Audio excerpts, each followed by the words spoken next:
everyone. My name is Kim. I haven't been on YouTube for a while, I think since a year or so. Um, I've been kind of doing other things and have put um, video making on YouTube on the back burner for a year or so. But I am happy to be back. Um, you know, I don't think it'll be a regular thing, but when I can. So I know that we talked about the Enneagram types and, what their bond was with, with their parents.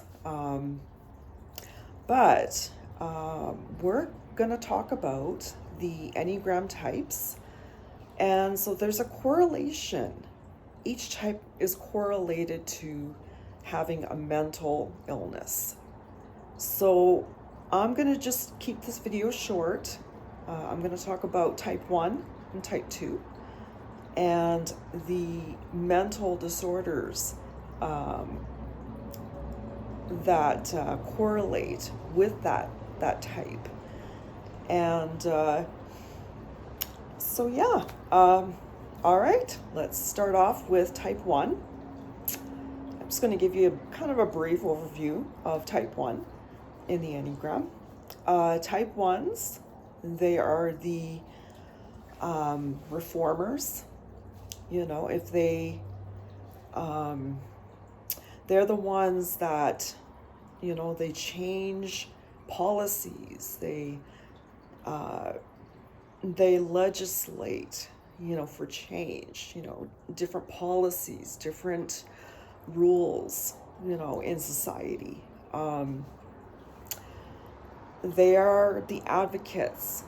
They advocate for those who don't have a voice, say like children or animals, they stand up and speak out against, cruelty to animals or cruelty to humans, for instance, human trafficking or something like that. So they're the type that want reformation. They want to change these things. They want to improve the system of things that we deal with in society. So I'm going to keep this video short.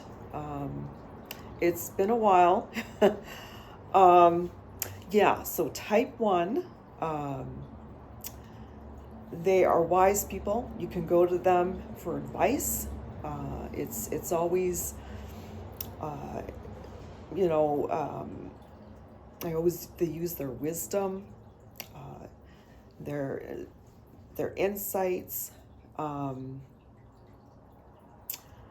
They're going to give you advice, with clarity. It's not going to be murky. It's clear, concise, spot on advice. Type 1s they're organized. They want, they want their life to be, to have organization in their life, to be organized. They are hard workers, and have a good work ethic, and they have principles that they live their life by or try to. Integrity, fairness, honesty, the truth. So these are the principles that they live their life by. So ones are also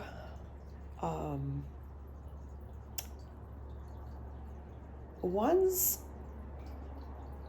they don't put on masks or have different personas. What you see is what you get with ones.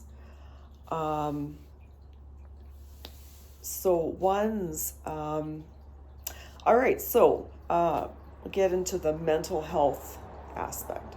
So type ones, they're correlated to having OCD, obsessive compulsive disorder. Okay, so type ones, when they are unhealthy or having or they have a mental illness. So yeah, the type ones correlate with OCD. So they, you know, type ones could be obsessed with having a very, you know, neat, organized, tidy, but too extreme.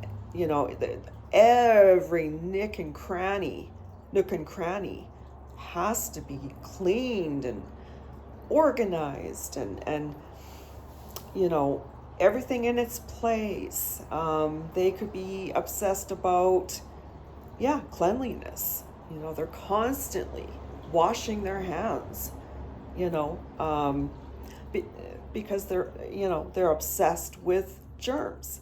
And I could imagine ones being this way, kind of a germophobic person. So people with OCD have that. You know, they don't want to touch people. They don't want to touch really anything, because in their mind, type one's mind, oh, there's germs. I've got to, before I touch the doorknob to leave, I've got to spray it with disinfectant and wipe it properly. And I've got to um, I've got to have every book, everything organized, systematized, you know, to the max. So it's really extreme kind of behavior from ones. Ones are perfectionistic. And so having OCD, there is a connection there to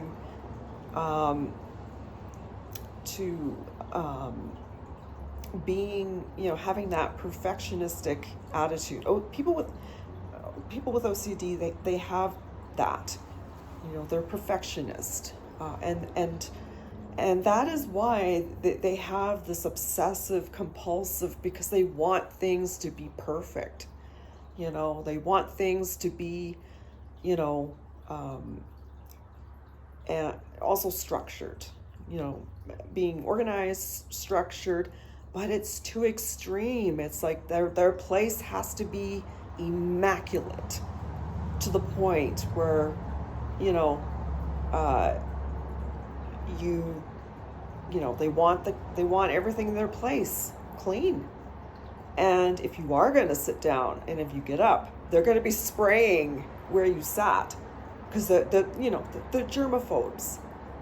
germophobic, and so anything their company touches, they're going to be spraying disinfectant and making sure that there's no viruses or anything. So that's the obsessive compulsive thing that they have also. And I do believe this is connected to, is type ones have anxiety. And so I do believe that anxiety is connected to OCD. It stems from anxiety. And so ones, when they are not healthy, they're going to have this anxiety, and then it just full blown obsessive compulsive disorder, and people with obsessive or OCD, they have rituals they do every day, checking something, checking, but it's very, it's not in a way of making sure that everything's off on the stove, or it's opening the door, closing the door, opening the door, close the door. So they're, it's a kind of a ritual, or they'll have a ritual about something else. But anyways, That's a ritual, and that is a symptom of OCD, and this is what ones experience when they are unhealthy. Okay, now I'm going to get into type 2. Now, type 2s, they are the best. They are the best for caring for people, for inviting people over and making sure they're comfortable and well fed and enjoying themselves. They're comfortable, and just enjoying conversation with friends or family. They're the type that kind of, they're like the host, and so they're busy, um, making sure their company has, a drink or a snack before supper. They're the type that go above and beyond when it comes to caring about people and care for them, for these people. So that is what twos enjoy doing, is caring for people, making people feel comfortable, and making sure that they're enjoying themselves, and making their home look so warm and inviting and comfortable. Okay, so that's twos. Now, twos are correlated to anxiety and dependency. Okay, so my time is going. I'm going to just mention quickly. So type 2, they have anxiety. And the reason why they have anxiety is they feel that, maybe they're not doing their best to care for people, to help people out, to make sure that, the people they have over are enjoying each other. They worry about that. They worry, to the max. They it starts to, it's a reoccurring thing, anxiety. And so, but also anxiety correlates with dependence. So for them, it's dependency. So what I mean by dependency is, they need that they depend on people, or they have that dependency on people to give them validation, to tell them, oh, you're such a good host, and we are just well looked after and feel comfortable here. We're really enjoying themselves. This is what their friends or family would say. And so they depend a lot on external validation, and it's to the extreme. It's in everything they do. They want the validation. They want to hear. They want to know, that they're doing a good job.